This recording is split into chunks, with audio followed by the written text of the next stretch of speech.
আম্মু, আমার না অনেকদিন ধরে একটা জিনিস খেতে মন চাচ্ছে। কি খেতে মন চাচ্ছে তোমার? তোমার হাতের তেহারি। তুমি খেতে চেয়েছো আর আমি রান্না করব না?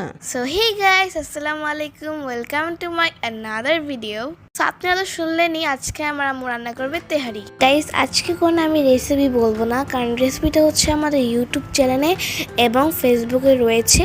অ্যান্ড আজকে হচ্ছে আমি কিছু কথা বলবো।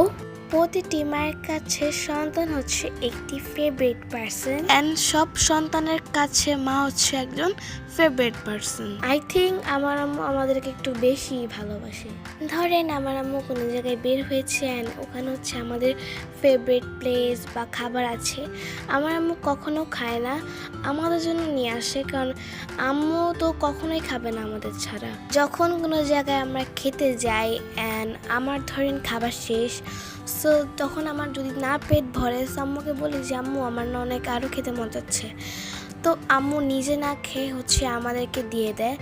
আম্মু বলে যে না আমি খাবো না, আমার পেট ব্যথা, মানে কোনো কিছু বাহানা দিয়ে দেয়। গাইস, আজকে হচ্ছে আমি আমার আম্মুকে নিয়ে কেন কথা বললাম জানেন? কারণ আজকে আমার আম্মু অনেক সিক ছিল, অ্যান্ড যখন আম্মুকে বলছি আম্মু আমার জন্য তেহারি রান্না করে দাও, আম্মু ঝটপট করে পাকঘরে চলে গেল। কিন্তু গাইস দেখেন, আমার আম্মু কিন্তু অনেক মাথা ব্যথা, তাও আমাদের জন্য হচ্ছে রান্না করছে। অ্যান্ড গাইস, কথা বলতে বলতে কিন্তু আমাদের তেহারি রান্না শেষ। অ্যান্ড গাইস, তেহারিটা এত মজা হয়েছিল বলার মতোই